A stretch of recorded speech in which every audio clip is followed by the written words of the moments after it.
Hello, how's it going? I'm Ruby, and let's have a look at what's making news today. As the world of online gaming gets bigger and bigger, so do some of the problems that come along with it. That's why a new program's been set up here in Australia to help young Aussies game safely and have a better time online. Some of you might spend a lot of your time doing this. But experts say that gaming isn't always fun and games.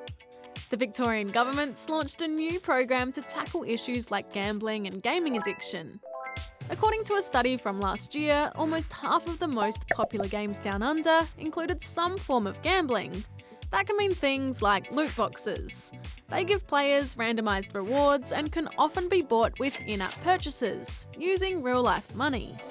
It's got experts pretty worried that it could lead to kids developing gambling habits when they grow up.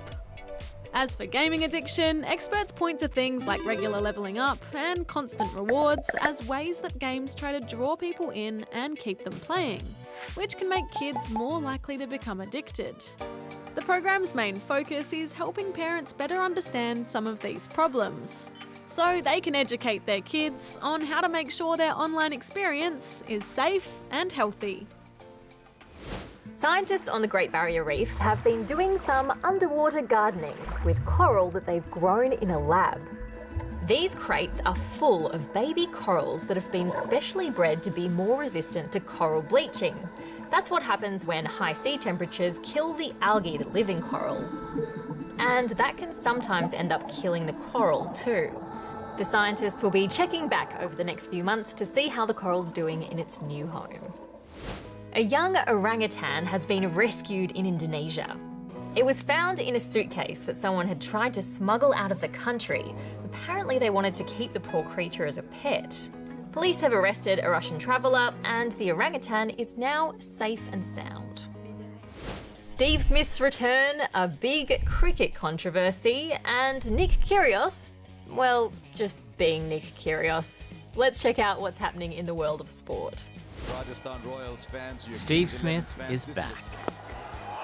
Oh, that's superbly hit! Nearly a year after being banned from international cricket over ball tampering, he's made his return to the Indian Premier League. It didn't exactly go to plan though. He scored just 20 runs for the losing team, and his big return was upstaged by this controversial moment. Bowler Ravi Ashwin pulled a sneaky move, pretending to get ready to bowl the ball before knocking the stumps just as the opposition batsman left his crease. I reckon that's a terrible, terrible gesture. It's within the rules, but some reckon it's not very sportsmanlike, with cricketing greats like Shane Warne weighing in. It wasn't the only sneaky sporting play making headlines.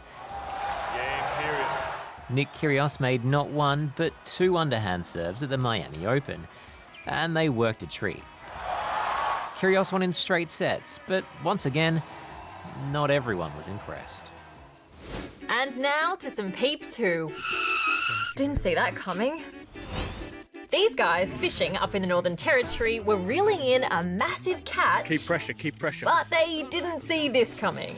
Oh, run, run, run, run, run, run, run! Run, Daniel, run! Run! Run, Daniel! Run! Run, A giant saltwater croc decided he wasn't too keen on finding his own lunch and popped up to grab some convenient takeaway. It's so big, he's swallowing it!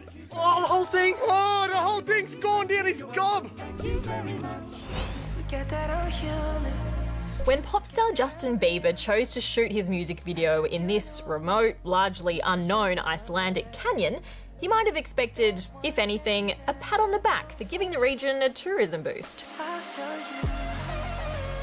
What I'm sure he didn't see coming was a stampede of believers so big that the environment agencies had to close the canyon to visitors. According to the guidebook Lonely Planet, the number of tourists here has doubled in 2 years, and the fragile environment can't handle all those extra trampling feet. And finally, when this TV presenter crossed live to a reporter, nobody anywhere would have seen this coming. Unfortunately for the reporter, everyone did see it. Oh, twice? Really? And unfortunately for us, we can't unsee it. Anyway, that's the show for today, guys. Hope you enjoyed it. Don't forget to subscribe to our channel if you haven't already.